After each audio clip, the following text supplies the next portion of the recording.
제가 몇 주 전에 필리핀으로 한 교회를 인솔해서 비전 출입을 다녀온 적이 있었습니다.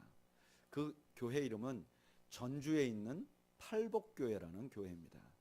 저는 그 교회 이름을 들었을 때 이야, 참 교회 이름이 성경적이다. 팔복, 8개 복을 받는 교회인가 보다. 그랬더니 알고 보니까 그 교회가 있는 지역이 팔복동이에요. 참, 이름도 참 잘 졌어. 팔복동. 근데 그 팔복동에 있는 이 교회는, 그 팔복동이라는 동네는 전주에서도 아주 가난한 동네예요. 그래서 팔복동에 한번 들어가면 나오지 못하는 그런 동네라고 해요. 그 교회 목사님과 교인들이 컴패션의 북한 사역을 열심히 하고, 또 특별히 그 교회 목사님이 컴패션에 관심이 있어서 이번에 교인들과 함께 컴패션 비전 출입을 온 거예요. 제가 그걸 이제 함께 인솔해서 안내를 한 겁니다. 그런데 이 비전 출입이라는 거는 거의 프로그램이 똑같이 정해져 있어요. 똑같은 방법으로 해요. 인솔하는 사람도 똑같고. 그런데 이번에 이 비전 출입에 똑같은 프로그램으로 하는데 유달리 은혜를 받는 분이 한 분 계셨어요. 그분이 누구냐면은 그 교회 담임 목사님이세요. 이 담임 목사님은 가는 곳마다 그 아이들을 볼 때마다 너무너무 감동을 받는 거예요. 눈물을 흘리고 가슴 아파하고. 왜 그런가? 그 목사님 특별한 이유가 있어요. 어떤 이유가 있느냐? 이분이 어려서 자랄 때 컴패션의 도움을 받았던 거예요. 자기가 어렸을 때 갑자기 아버님이 돌아가셔서 가세가 기울고 누나하고 또 이제 뭐 자녀들 몇 명은 친척 집에 보내지고 자기와 어머니가 함께 사는 이런 어려운 시기를 지나고 있을 때 그 근처에서 고아원 같은 일을 하시는 원장님이 오셔가지고 아주 인자하게 자기를 보고 대화를 했더랍니다. 그래서 이 목사님은 그때 그 인자한 그 장로님의, 그 원장님의 모습을 잊을 수가 없는 거예요. 그리고 얼마 후에 너가 이제 컴패션에 이제 등록이 됐다 그러더래요. 그리고 요즘은 컴패션이 그 아이들을 양육하는데 그때는 그냥 집에다가 그때 당시 돈으로 10,000원씩 준 거예요. 그래서 이 목사님이 가정에 그 돈이 오기 시작한 거예요. 그것 때문에 어머니도 용기를 내서 힘을 다해서 일하게 되고, 목사님도 열심히 공부를 하게 돼서 신학대학을 들어가게 되고, 그다음에 신학대학원을 졸업하고 열심히 또 부목사 생활을 하고, 그다음에 이 교회가 전주에서 그래도 한 1,000명 정도 성도가 되는 교회인데 그 교회 담임 목사님으로 와서 10년 동안 목회를 하신 거예요. 이 목사님은 그 아이들을 보면 이게 남의 일 같지가 않은 거예요. 자꾸 자기 어렸던 시절이 생각이 나서 막 감동을 받고 그 안에서 은혜를 누리더라고요. 그리고 가는 곳마다 이 목사님이 이런 얘기를 하는 거예요. 얘들아, 나도 어렸을 때 너희들 같은 그런 컴패션에 도움을 받는 아이였다. 그러면서 주변에 있는 그 우리 직원들한테 계속 가는 데마다 내 말을 통역해 달라고. 보통은요 가면 그냥 보기만 해요. 근데 이 목사님은 가는 데마다 내 말을 통역해 달라고. 그래서 가서 설명을 하는 거예요. 내가 어렸을 때 너희들 같이 그랬다. 우리 아버지도 돌아가셨고 우리 어머니도 너무 힘들었고 나도 집이 없어갖고 떠돌아다니고 남의 집 마당에서 잔 적도 있고 그렇다. 그런데 그 가는 곳마다 그런 얘기를 하면 집에 어린 아이들은 그렇게 감동을 그냥 그런 것 같아요. 근데 그 부모의 그 필리핀 어린 아이들, 도움을 받는 어린 아이들의 부모님들은 그 목사님의 얘기를 들으면 막 너무너무 은혜를 받는 거예요. 그리고 눈물을 흘리는 사람도 있는 거예요. 왜 그럴까? 왜냐하면은 우리가 가난하고 어렵고 고통스러우면 이런 생각이 들잖아요. 아, 내가 이렇게 고통스러운 거 보니까 하나님께로부터 또 버림받은 거 아니야? 내 미래는 희망이 없는 거 아니야? 이런 생각을 할 수 있잖아요. 그런데 이 목사님이 와서 이러는 거예요. 지금 현재 목사님이고 그 다음에 한국에서 큰 교회 목회를 하고 그리고 자기들을 도와주러 온 그분이 나도 옛날에 너희들하고 똑같은 고통을 겪었다고 얘기하니까 그 자체가 지금 내가 고통당하고 고통스러웠고 어려운 과정을 지나가지만 이게 하나님으로부터 버림받은 것이 아니구나 하는 소망이 생겨서 그것 때문에 감사하고 기뻐서 눈물을 흘리는 거예요. 그런데 오늘 우리가 읽은 방금 읽은 본문 말씀이 우리에게 그런 의미를 담고 있어요. 오늘 본문은 예수님께서 십자가에서 하신 7마디 중에 한 마디예요. 예수님께서 7마디 십자가에서 하신 이유가 그냥 십자가에서 달려 돌아가시기만 해도 우리의 구원이 다 이루어지는데, 십자가에 죽으실 때 그냥 죽지 아니하시고 7마디를 하신 이유는 그 7마디 안에 우리가 십자가의 원리대로 살면, 십자가의 원리대로 살지 않으면 구원받았지만 이 땅에서 여전히 세상 사람들 같이 살아서 이 땅에는 고통스럽다가 천국을 가는데, 우리가 주님께서 만들어 놓은 십자가의 원리로 이 땅을 살면 우리가 이 땅에서도 천국을 경험하고 영원한 천국에도 간다. 그래서 그런 원리들을 설명해 놓으신 거죠. 근데 예수님께서 여기서 뭐라고 그러시냐면은 내가 목마르다 이렇게 말하는 거예요. 내가 목마르다. 여기 목마르다는 말은 단순히 목이 마르다 그런 뜻은 아니에요. 왜냐하면은 예수님이 지금 목이 마른 이유는 그동안 너무너무 진이 빠져서 몸 안에 물과 피가 다 쏟아지니까 입에 가라게 된 거예요. 그러니까 여기 목마르다는 것은 예수님이 겪고 있는 모든 고통을 한마디로 표현한 거예요. 내가 목마르다. 예수님의 고통.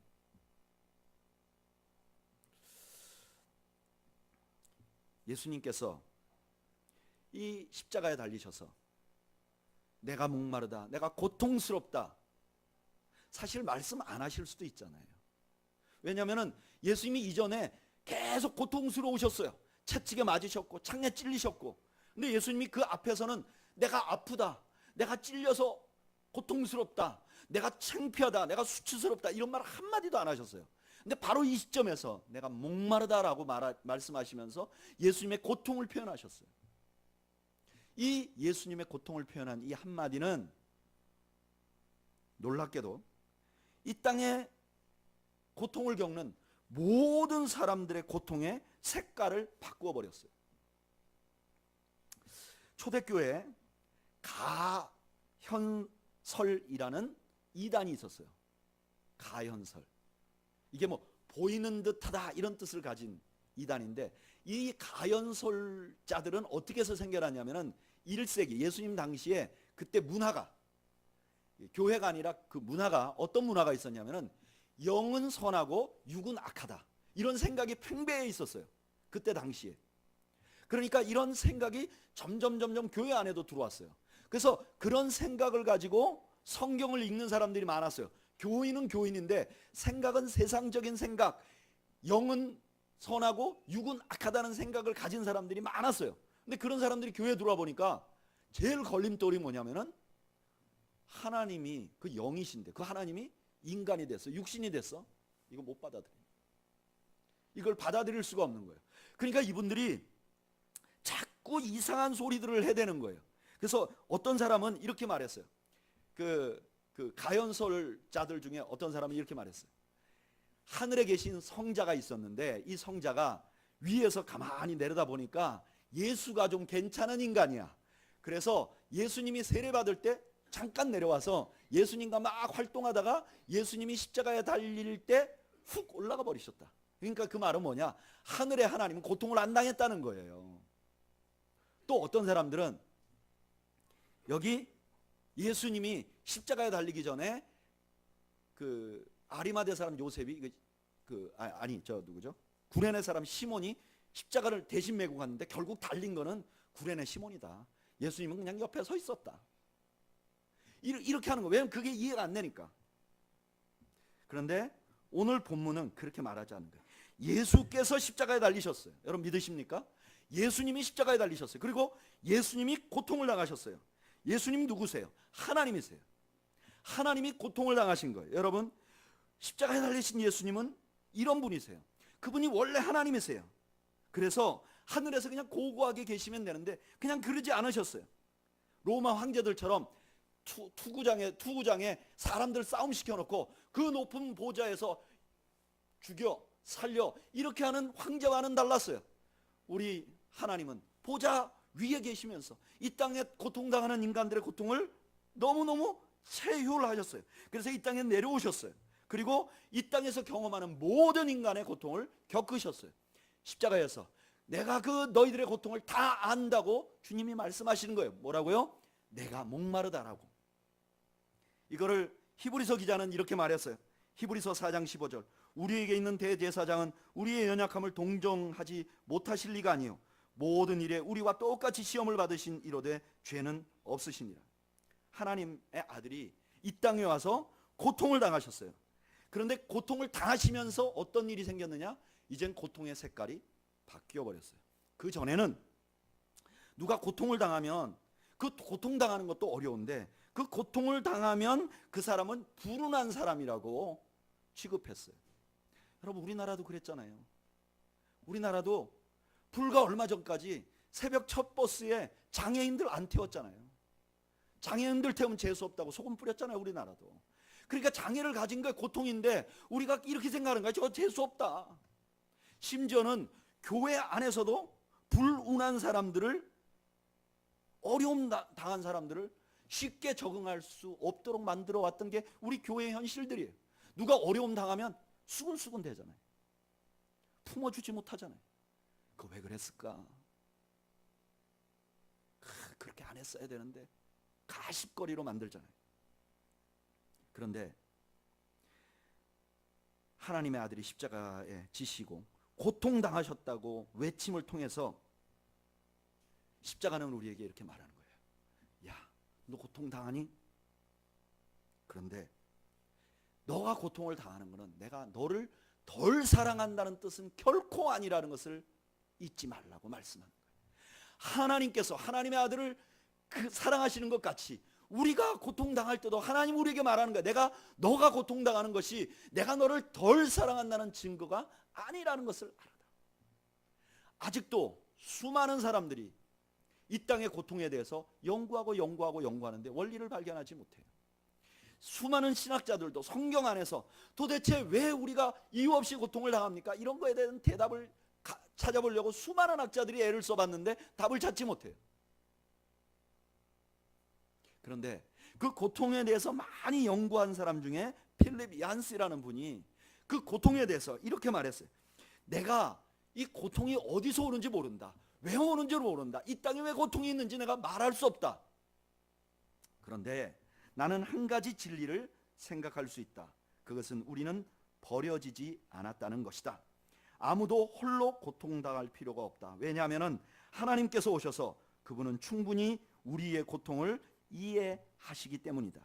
예수께서 세상에 남겨주신 상, 기독교의 가장 흔한 상징인 십자가는 하나님께서 우리의 고통을 들여다 보셨다는 증거이다.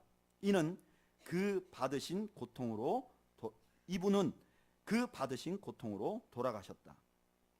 세상에 많은 종교들이 신을 가지고 있다. 그러나 그 중에 단 한 종교만이 인간이 되어 죽기까지 관심을 가지신 신을 가지고 있는 종교가 있다. 그것이 기독교다. 여러분, 그래서 우리는 고통스러운 일이 있고 절망스러운 일이 있으면 십자가 앞으로 가야 해요. 그러면 십자가가 이렇게 말해요. 나는 너를 사랑한다. 그러면 그 음성을 들으면 그 자기의 환경이 어떤 환경이든지 그 환경 속에서 자기가 무너지지 않을 수 있는 거예요. 고통이 왜 왔는지는, 왜 나한테 이런 일이 생겼는지는 답할 수 없어요. 그러나 분명하게 내가 이 고통을 당하는 건 버려진 증거가 아니라는 사실을 알면 그 고통으로 내가 무너지지 않을 수 있는 거예요. 제가 이번에 방문한 그 필리핀 한 가정의 영상을 하나 보여드리겠습니다. 아마 이 영상을 보시면 이 영상의 내용이 눈에 잘 안 보일 거예요. 눈에 잘 안 보여야 정상이에요. 한번 불을 좀 앞에 좀 꺼주시고 영상을 한번 보겠습니다.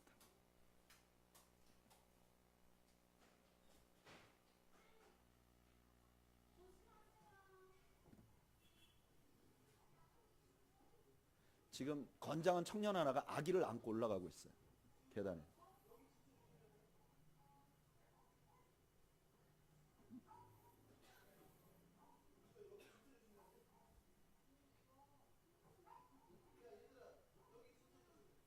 계속 똑같은 말을 하죠. 진짜 조심해야 된다고.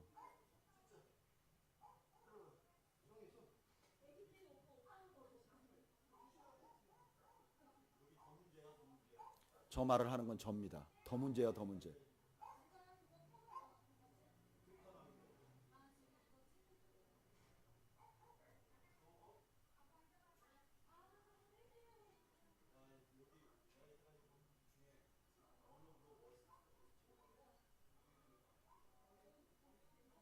제 발인데요. 지금 그 계단으로 올라가는 거예요. 집을요. 이게 집이에요. 저 계단으로 올라가는 거예요. 저기를 아이를 안고 올라가요. 제가 그 백팩 조그만 건 하나 맸는데 모두 거기 통과를 못했어요. 그 위에 지붕 구멍을.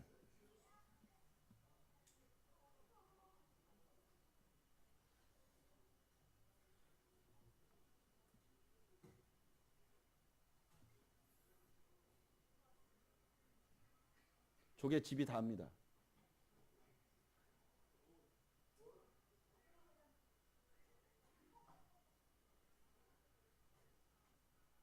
이제 저기 젊은 청년 하나 앉는데 네 명이 옆으로 못 앉았어요. 제가 앉죠.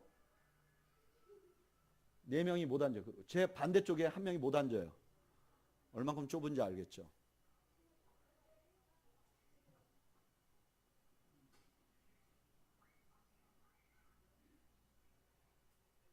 저 친구는 손을 못 놔요. 무서워서 이게 무너져 내릴까 봐. 네, 꺼도 됩니다. 불을 켜주시고. 저 집에 6명이 살아요. 어떻게 자는지를 모르겠어요. 누워서 잘 수가 없는 구조예요. 부인이 40이고 남편이 50살이래요. 남편은 막노동을 하시고 부인은 그 전에 일을 했었는데 아이를 낳아서 지금 일을 못 하는데 아이가 1살이야, 1살. 근데 그 1살 아이를 한 손에 안고 계단이 아니라 사다리를 타고 집으로 올라가는 거예요. 그 집은 창문도 없고 완전히 동그랗게 네모나게 그 박스 하나이고 그게 3층에 있어요. 건물 3층에. 옥탑도 아니에요. 창문도 하나도 없고 바람도 하나도 안 통해요. 전기만 들어오고 전기도 그 전문 용어로 야매로 따서 쓰는 거 있잖아요. 옆에서 따가지고 연결한 거고 물도 없고 화장실도 없어요.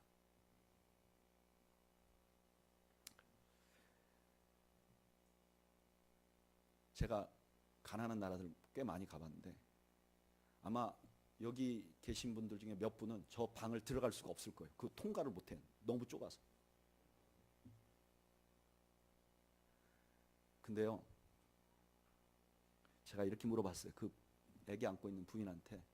남편은 돈 벌러 가고 일주일에 한 번씩 온대요. 섬으로 가서 일을 하고 오는데 아이 둘은 조금 더 크고 그 막내 하나 안고 행복하냐고 물어봤어요. 행복하냐고. 저 같으면 거기 앉아 있는 게 폐쇄 공포증이에요. 거기 앉아 있는 게 행복하냐고 물어봤어요. 근데 1초도 머뭇거리지 않고 아예 나 행복하다.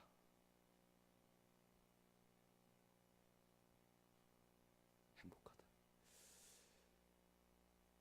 그래서 제가 물어봤어요. 왜 행복하냐고.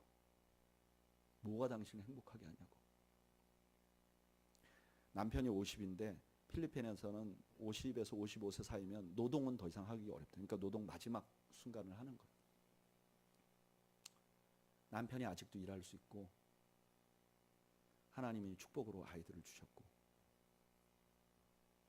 그리고 우리 가족이 다 예수님 만나고 자기가 컴패션에 가서 예수님 만나서 예수님이 우리의 소망이라는 걸 알게 돼서 자기는 지금 행복하다는 거예요.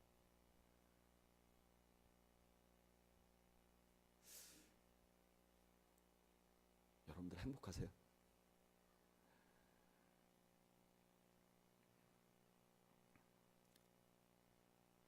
만약에 여러분들 삶에 어떤 부딪힘이나 이것 때문에 내가 불행하다고 생각하시면 십자가 앞으로 가세요. 거기 가면 십자가에서 주님이 이렇게 말씀하시죠. 내가 너 사랑한다 아직도. 주님은 십자가에서 내가 목마르다 하심으로 세상에 모든 고통당하는 사람들에게 이렇게 말해요. 너희들도 하나님의 자녀들이다.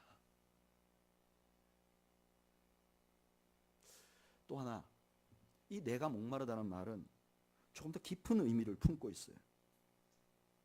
오늘 이 말씀 바로 직전에 뭐라고 말씀하시는가? 이렇게 말해요. 모든 것이 이룬 걸 아시고, 이렇게 말해요. 그러니까 이게 무슨 말이냐면은 예수님이 목마르다고 하신 말씀은 그냥 단순히 고통스러워서 하신 말씀이 아니라, 그 고통 속에 부르짖는 말씀이 아니라 무언가가 다 이루어졌다는 것을 말씀하시는 거예요. 그러니까 그런데 여기 이루었다는 것은 무슨 사명하고 관계가 있는 말이에요. 다시 말하면 예수님이 내가 목마르다 하는 것은 예수님 육체적으로 목마르다는 의미도 있지만, 또 하나 이제 내가 이 땅에 내려와서 한 중요한 사명 중에 하나를 다 완성했다는 것을 보여주는 사인으로 내가 목마르다고 했다는 거예요. 그러면 그 사인이 뭘까? 우리는 구약 성경에서 그 사인을 찾을 수 있어요. 우리 성경을 찾아보죠. 시편 69편 3절.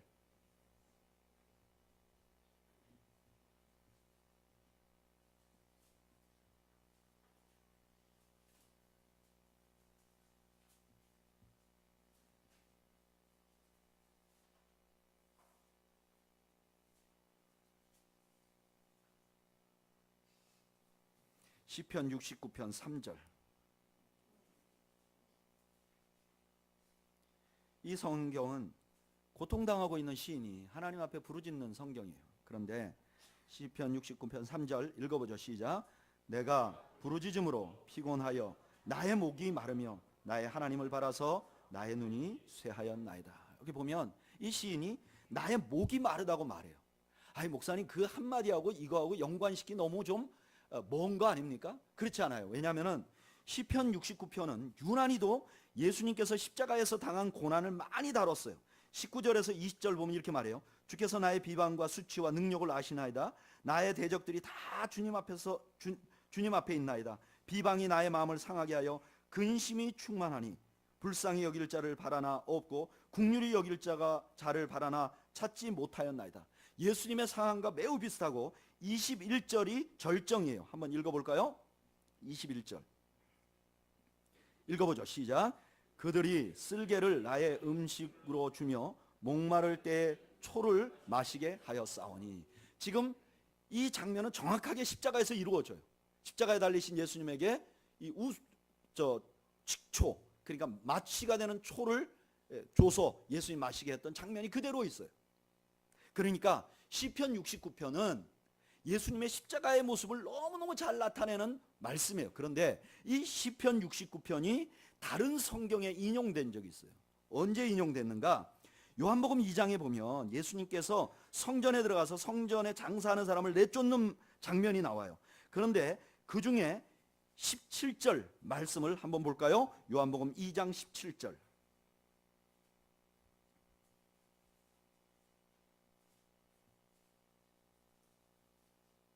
요한복음 2장 17절 읽어보죠. 요한복음 2장 17절 읽어보겠습니다. 시작.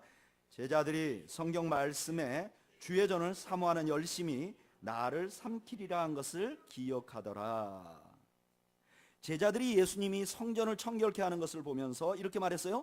주의 전을 사모하는 열심이 나를 삼키리라 한 것을 기억하였더라. 근데 이 말씀이 시편 69편 9절에 똑같이 나와요. 시편 69편 9절 한번 읽어볼까요? 읽어보죠. 시작.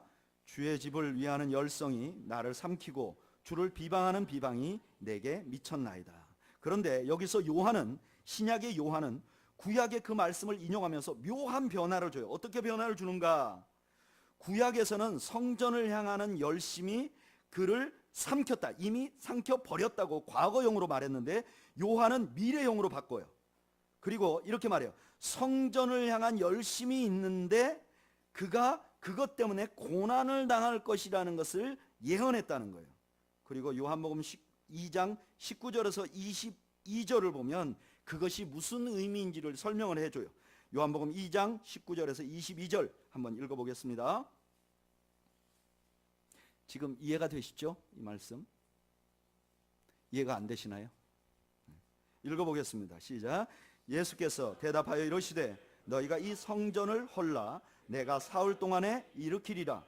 유대인들이 이르되 이 성전은 46년 동안의 지역건을 내가 3일 동안에 일으키겠느냐 하더라. 그러나 예수는 성전된 자기 육체를 가리켜 말씀하신 것이라. 죽은 자 가운데서 살아나신 후에야 제자들이 이 말씀하신 것을 기억하고 성경과 예수께서 하신 말씀을 믿었더라. 아멘. 이걸 정리하면 이래요. 예수님께서 성전에서 장사치를 내쫓은 것은 성전에 대한 예수님의 열망 때문이에요. 그 열망이라는 건 뭐냐면은 성전을 세우는 거예요. 그런데 성전을 세우기 위해서 그 유대인들이 말하는 보이는 성전을 새로 세우는 게 아니라 예수님이 스스로 자기를 죽이고 새롭게 세우심으로, 다시 말하면 예수님이 십자가에 죽으시고 부활하심으로 새로운 성전, 참 성전을 세우는 예수님의 사명이 있었다는 거예요. 그게 예수님의 사명 때문에 지금 고난을 당하고 있다는 거예요. 그리고 목마르다는 말씀은 그것이 완성되었다는 의미라는 거예요. 다시 한번 말씀드리면 예수님이 십자가에서 목마르다고 하신 말씀은 예수님이 이 땅에 오셨을 때 사명이 뭐냐? 참 성전을 세우는 거예요. 근데 그 참 성전이라는 것은 보이는 성전이 아니에요. 보이지 않는 어떤 성전이에요. 근데 그걸 어떻게 세우려고, 어떤 방법으로 세우냐? 그가 십자가에 죽으시고 다시 부활하심으로 그 참 성전을 세운다고 말씀하셨다는 거예요.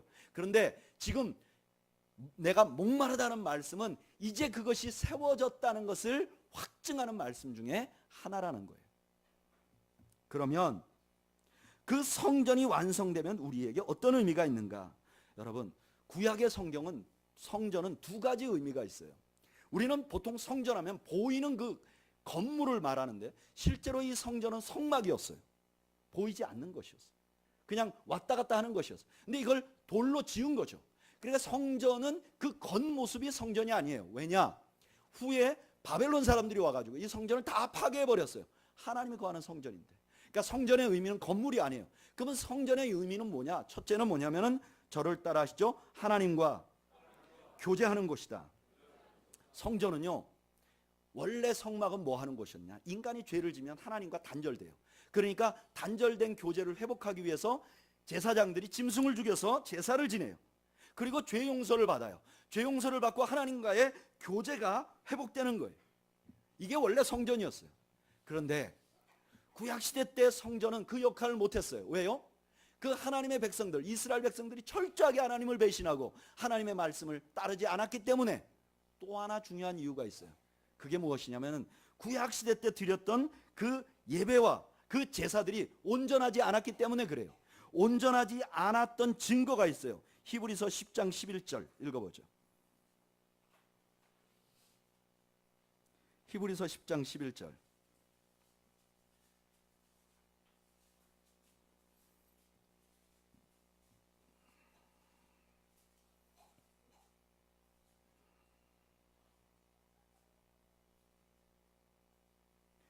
읽어보죠. 시작. 제사장마다 매일 서서 섬기며 자주 같은 제사를 드리되 이 제사는 언제나 죄를 없게 하지 못하거니와. 히브리서 기자는 이렇게 말하는 거예요. 매년 예배 제사 드리고 매일 제사 드리는 거 보니까 그게 완전하지 않다. 완전하다면 한 번으로 끝내야지 이렇게 말해요. 그리고 12절에서 이렇게 말해요. 히브리서 10장 12절 읽어보죠. 시작. 오직 그리스도는 죄를 위하여 한 영원한 제사를 드리시고 하나님 우편에 앉으셨느니라. 예수님의 제사는 완전하다는 거예요. 예수님께서 이 땅에 십자가에 죽으신 것은 그 제사를 완성하셨어요. 그리고 그 성전의 원래 의미, 하나님과 우리가 교제할 수 있도록 만들었어요. 어떤 교제의 길이 열렸는가? 히브리서 4장 16절이 설명을 해줘요. 한번 읽어볼까요? 히브리서 4장 16절.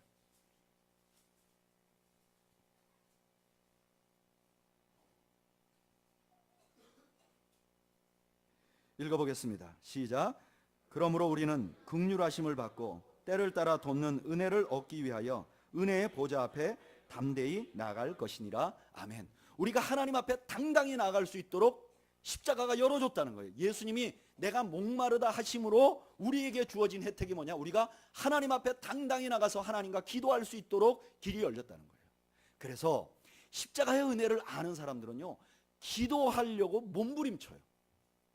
저는 어려서 이런 훈련을 받았어요. 제자 훈련 받는 중에 여러분, 기도 훈련을 해야 됩니다. 기도는 훈련입니다. 하루에 1시간씩 기도했는지 사인해가지고 저한테 보내주세요. 그럼 우리가 기도 1시간씩 했는지 사인해서 리더한테 보내주는데, 제가요 1시간 기도를 채우려면 얼마나 힘드는지 몰라요. 다행히 리더가 이렇게 말했어요. 하루 종일 기도한 거 다 세서 1시간이면 된다. 그러니까 식기도 잠깐 눈 감은 것도 1분 좀 올리는 거죠. 그리고 한 30분이고 15분이고 기도하려고 그러면 이게 시간이 안 가는, 거짓말할 수는 없고. 근데 이게 뭐가 잘못된 거였어요. 기도는요 예수 그리스도의 보혈로 내가 죄 사함을 받았고, 그것 때문에 내가 하나님 앞에 담대히 나아갈 수 있는 길을 얻게 됐다 하면 그냥 가는 거예요. 그냥 가는 거예요. 제가 컴패션에 있어 보니까 컴패션 밴드에 연예인과 연예인 지망생들이 있어요. 근데 이 둘은 약간의 선이 있어요. 연예인과 연예인 지망생. 연예인 지망생들끼리는 자기들끼리 셀카를 찍고 그러는데, 연예인하고 찍을 땐 약간 조심스러워요. 그리고 연예인들은 개인 전화번호를 안 줘요. 이게 조금 달라요. 연예인 아닌 연예인 지망생들끼리는 개인 전화번호 주고받고 막 전화해요. 근데 어느 날 많이 친해져가지고 연예인이 연예인 지망생에게 전화번호를 줘요. 야, 나한테 전화해. 그럼 이 사람 그래. 형, 나 전화해도 돼? 아, 전화해도 돼. 전화 항상 해. 내가 공연할 때는 빼놓고 내가 전화할 수 있어. 그럼요, 되게 좋아해요. 되게 좋아해요. 그리고 주변에 자랑도 하고, 그리고 틀림없이 전화를 해요. 제가 그 연예인 지망생들에게 내 전화번호를 줘요.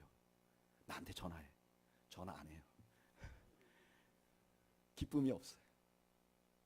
여러분, 기도는 하나님과 우리 사이가 그렇게 열렸다는 걸 알고 나면 그 다음에 기도하고 싶은 열망이 생기는 거예요. 그 다음에 두 번째를 알았어요. 뭐냐면은 빌립보서 4장 6절에 이렇게 말해요. 아무것도 염려하지 말고 다만 모든 일에 기도와 간구로 너희 구할 것을 감사함으로 아뢰라. 그렇게 얘기해요. 감사함으로 아뢰라. 기도할 때 어떻게 감사가 되는가? 어려운 일 있으면 감사가 안 되잖아요. 근데 비밀이 여기 있더라고요.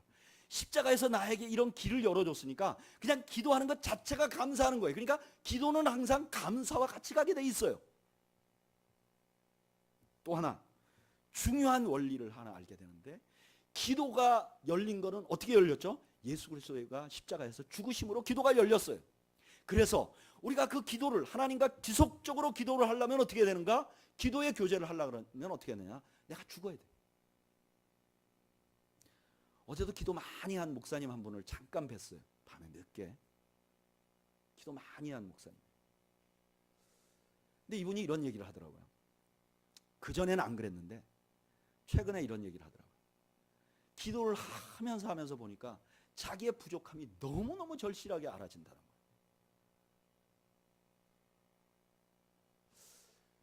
자기의 부족함이. 여러분, 기도를 제대로 하려면 내가 죽어야 돼요. 기도를 통해서 내가 원하는 것을 이루려는 사람은 영원히 기도가 재미가 없어요. 그런데 기도를 통해서 나를 죽이려고 하면 기도가 달라져요. 주님, 나에게 뭘 원하세요? 이렇게 바뀌게 돼 있어요. 주님, 나 다급한 거 아시죠? 이렇게 말하시기 전에 주님, 내가 어떻게 하면 좋을까요? 그러면 기도문이 열리는 거예요. 그러면 그것에서 해결점이 나오는 거예요. 저는 여러분들이 기도의 문을 십자가로 여는 은혜가 있기를 주님의 이름으로 축원드립니다. 주님 앞에 가서 주님, 내가 뭘 할까요? 그러면 제 마음, 우리의 고통당하는 마음 다 아세요. 또 하나, 구약의 성전은 하나님의 영광이 임재하는 곳이에요. 성전은 원래 하나님이 임재하시는 곳이었어요. 그런데 인간들이 불순종함으로 죄 때문에 하나님의 영광이 떠나버렸어요. 근데 예수님이 십자가에 달리심으로 우리의 죄를 다 대속해 주셨어요.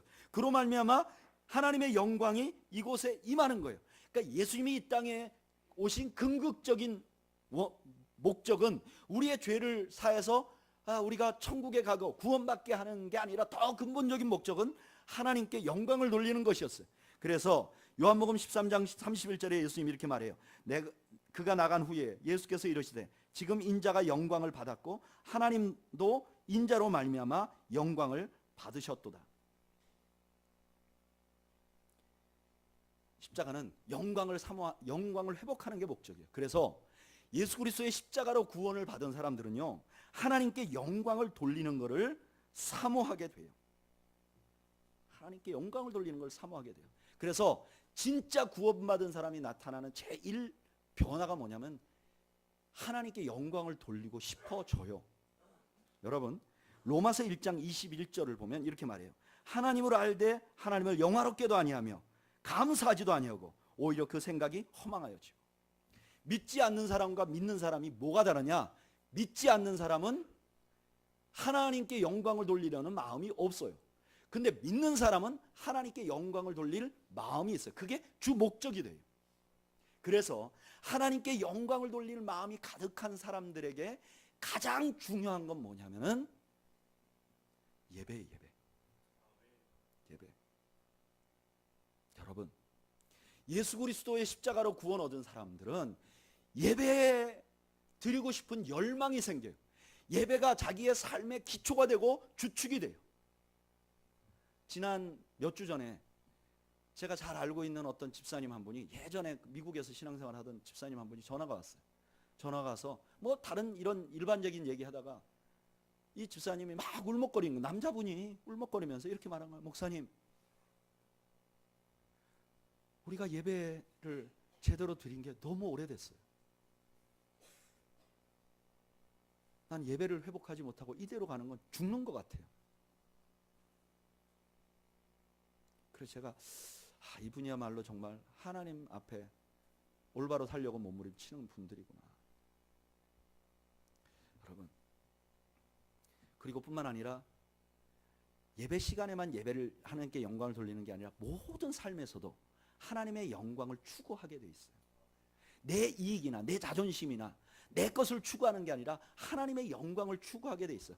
하나님의 영광을 위해서 나머지 자기를 희생할 각오가 되어 있는 거예요. 얼마 전에 미국에서 아시아 사람 하나가 미국 NBA 농구에 선풍적인 인기를 끈 적이 있어요. 중국계 미국인인데 제레미 린이라고. 이 사람이 하버드 대학을 나왔는데 농구 선수예요. 농구를 너무 잘해서 그렇게 길게 잘한 것 같잖아요. 잠깐 잘했는데 막 선풍적인 인기를 끌었어요. 우리 두 아들에겐 영웅이요. 자긴 제레미 린 같이 되고 싶다.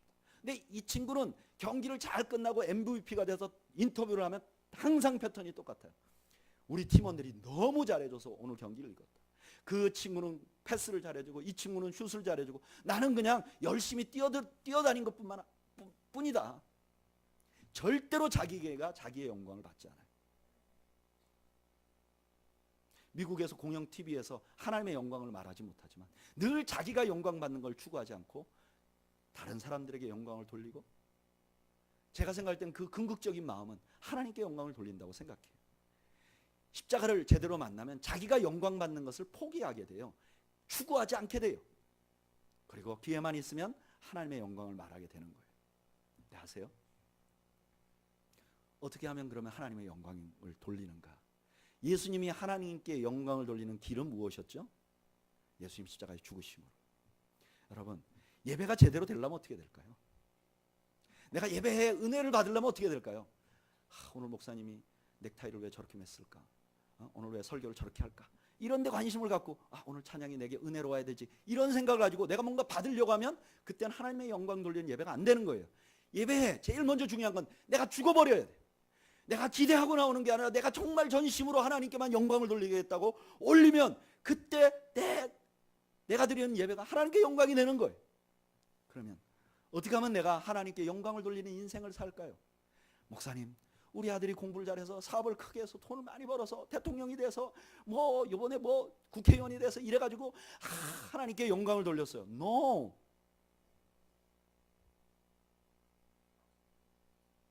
하나님께 영광을 돌린 건 내가 죽는 순간부터 하나님께 영광을 돌리게 되는 줄로 믿습니다. 여러분, 주부님들, 여자분들, 남편과의 관계에서 아내가 죽음으로 남편이 당신 안에 있는 하나님을 발견하게 돼요. 남편들, 내가 죽음으로 내 아내가 내 속에 있는 하나님을 발견하게 돼요. 교회 성도 여러분, 여러분들이 죽으심으로 다른 성도들이 여러분들 안에 그리스도가 계시다는 걸 알게 돼요. 그리고 그때 영광을 돌리는 거예요. 내가 뭐 하려고 하면 자꾸 하나님께 오점을 남겨요. 우리는 마치 똥이 묻은 손 같은 거예요. 제가 한번 마사이족 선교를 재작년에 갔었잖아요. 갔는데 가니까 그 체험하라고 집을 지라고 하더라고요. 마사이족 집을 짓는 걸 이렇게 덧칠하라고. 옛날에 우리나라 왜 그 진흙 갖고 이렇게 벽 덧바르시대. 근데 거기는 진흙이 아니라 소똥으로 바르는 거예요. 이 소똥을 모아가지고 이겨놨어요. 그걸 바르라는 거예요. 그러면서 저한테 비닐 장갑을 끼워준 거예요. 그 고무 장갑이 아니라 아시죠? 그 위생 장갑, 비닐 장갑을 끼워줬어요. 그래서 저는 그걸 믿고 그걸 해서 다 발랐어요. 그리고 손을 깨끗이 씻었어요. 이제 그 비닐 장갑 벗고 손을 깨끗이 씻었어요. 그리고 그냥 버스를 타고 갔어요. 근데요, 자꾸 내 코 밑에 이상한 냄새가 나는 거예요. 그래서 거울을 보고 닦고 아무리 닦아도 코 밑에 냄새가 안 없어지는 거예요. 보니까 제 손톱에 소똥이 끼어 있다는 거예요. 소똥이 끼어 있는 손으로 아무리 닦아도 냄새가 안 지워지는 거예요. 여러분, 우리가 하나님의 영광 돌린다는 게 그런 신용이에요. 죄된 우리가 뭘 하겠어요? 하나님께 영광을 돌리는 건 내가 죽는 거예요. 내 집안에서 내가 죽고 내 직장에서 내 교회에서 내가 죽음으로 하나님의 영광을 받도록 하는 거예요. 우리 주님은 십자가의 죽으심으로 성전을 완성하셨어요. 우리가 하나님 앞에 기도할 수 있도록 해줬고 우리가 하나님께 영광을 돌릴 수 있도록 길을 열었어요. 그 길을 따라가는 우리가 그 은혜를 누리려면 우리도 또 죽어야 돼요. 저는 여러분들이 죽음으로 하나님과 교제하고 죽음으로 하나님께 영광을 돌리는 복된 여러분들이 되시기를 주님의 이름으로 축원드립니다. 우리 한번 기도할까요?